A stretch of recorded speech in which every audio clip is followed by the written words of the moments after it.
belongs to his main body, but the other 7 are his mouths.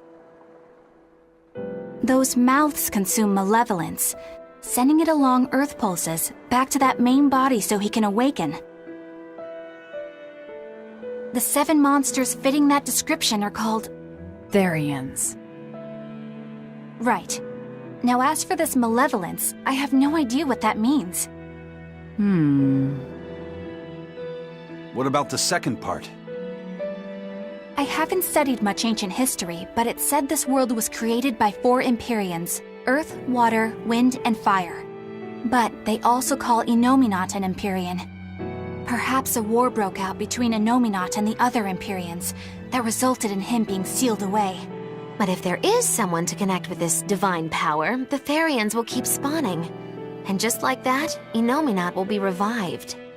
If we assume that Shepherd Artorius fits that bill, and that he's trying to reawaken Innominat, everything lines up. Which means our job is to find these Therians and cut off Innominat's heads, so to speak. But where do we even start looking for them? Remember, the song states that the Therians in Innominat's body are connected through Earth pulses. If their job is to feed Innominat, the most effective place to position them would be at the Earth pulse points. Points? The places where the power of Earth pulses is concentrated. Places with that sigil. Hey, remember the barrier that was keeping this bug in the forest? Wait, are you trying to say that thing's a Therian? And yet, it would explain why the Abbey was keeping it locked up. And there was that same barrier at the villa, too. That's right. Do you suppose that was also a Therian? Does that mean the Therians all come in different forms? Should we go to Logres and check? We've just started deciphering the book. I'd hate to lose time on some fool's errand. I'd rather know at least a little more about what's in it before we make a move.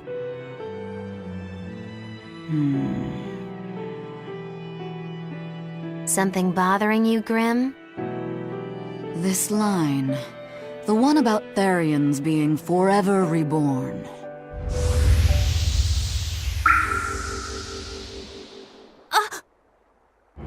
I just felt the same thing as I did in Warg Forest.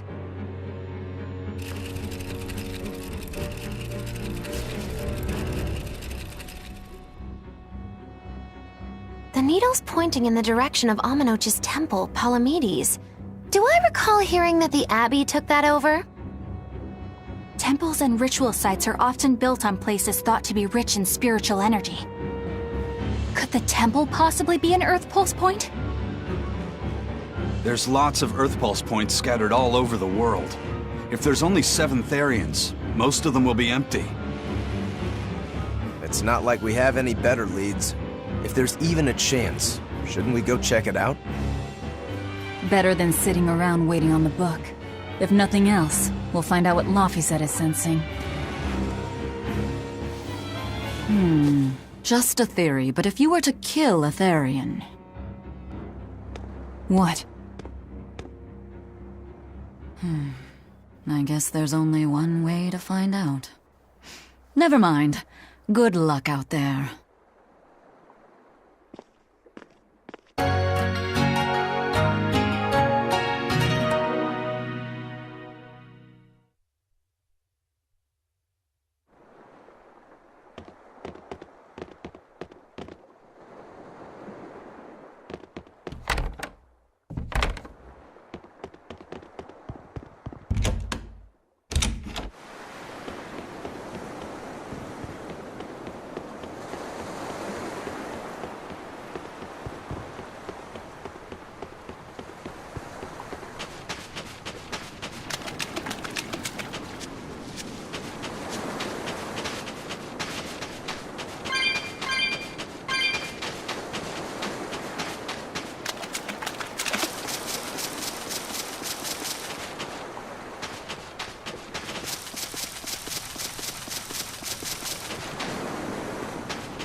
Who are you?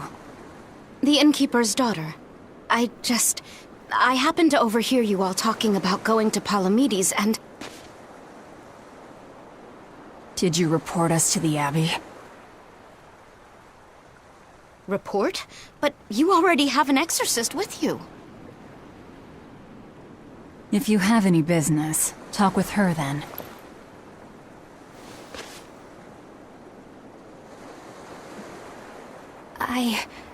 I'm Eleanor Hume, an exorcist with the Abbey. How might I be of service? I want you to look for someone. A mother and her child went to visit the Abbey grounds, but they haven't returned. They've both gone missing? Yes. The mother's name is Mahina. She's a priestess of Aminoch. And her little daughter's name is Kamoana. Hold on. If she's a priestess of Aminoch... Right. Ever since the Abbey booted her out from the temple, she's been regularly going back to make her objections heard. But one day, she never returned home. And now her daughter has disappeared too. I can only assume that she went to go look for her mother. And you believe they're being held at the temple? Oh no, ma'am. I just can't imagine Mahina would abandon her daughter like that. Kamoana is next in line to succeed her, so she's had a strict upbringing, but her mother truly loves her. Please forgive Mahina for her protests. I was just hoping you could use the Abbey's resources to track them down. I will do everything in my power to find them. Thank you. Thank you so much. Like Kamoana, I grew up with only my mother as family. I can't help but worry for them. Of course. Let's be off, Miss Exorcist.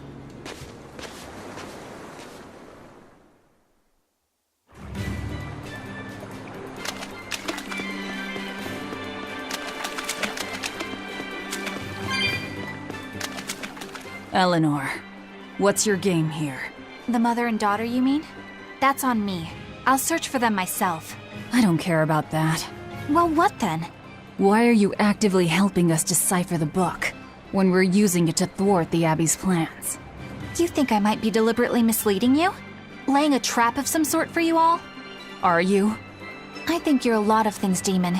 But foolish is not one of them. I want to know the truth. I want to know what Lord Artorias is trying to accomplish. And there's something happening in the world right now. I want to know what it is. Unfortunately, little old Eleanor has never been deemed trustworthy enough to be given such information. So, my only option is to find out for myself. You've got the soul searching down at least. The Abbey and your band of rogues follow two different paths. But something tells me either will lead me to the same destination. And so you don't see any need to lie to us? Exactly. And what'll you do if those truths don't line up cleanly with what you believe? I'm not sure yet. As honest an answer as any. Either... Yes. Hey, What is it? about the thing. I've heard you call yourself a thing. No, none. And that... Does it Nope, not a... I'm sorry, but...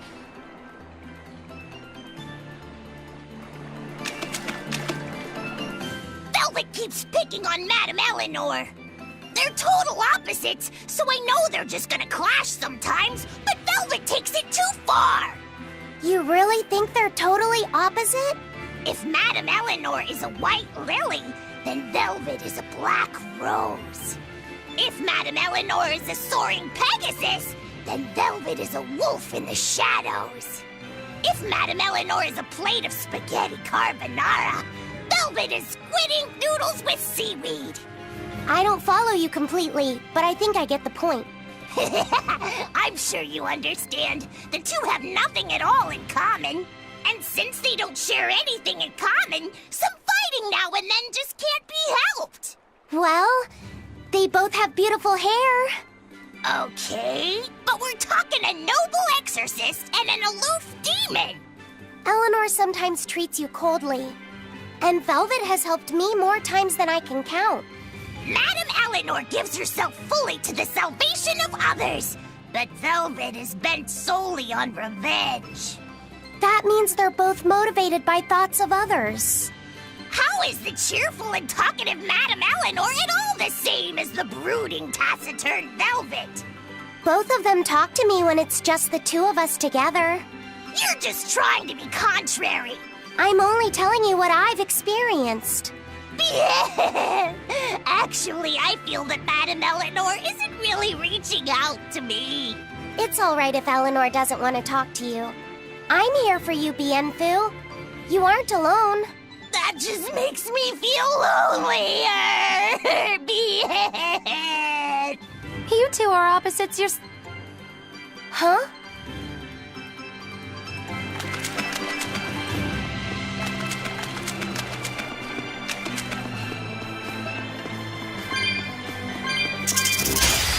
Don't get overconfident.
Always be on guard.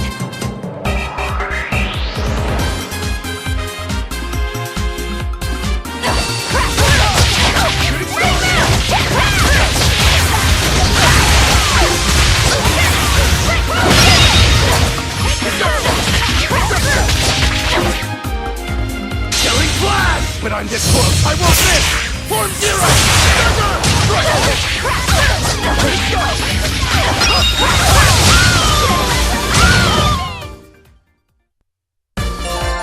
Your style is really unique. Just wait until I pull out the good stuff.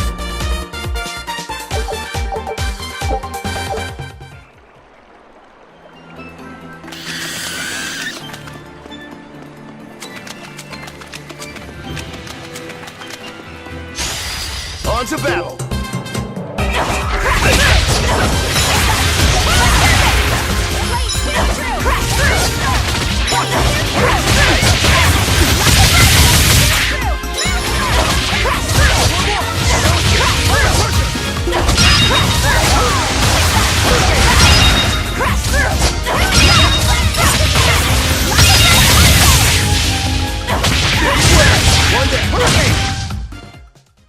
Victory is ours!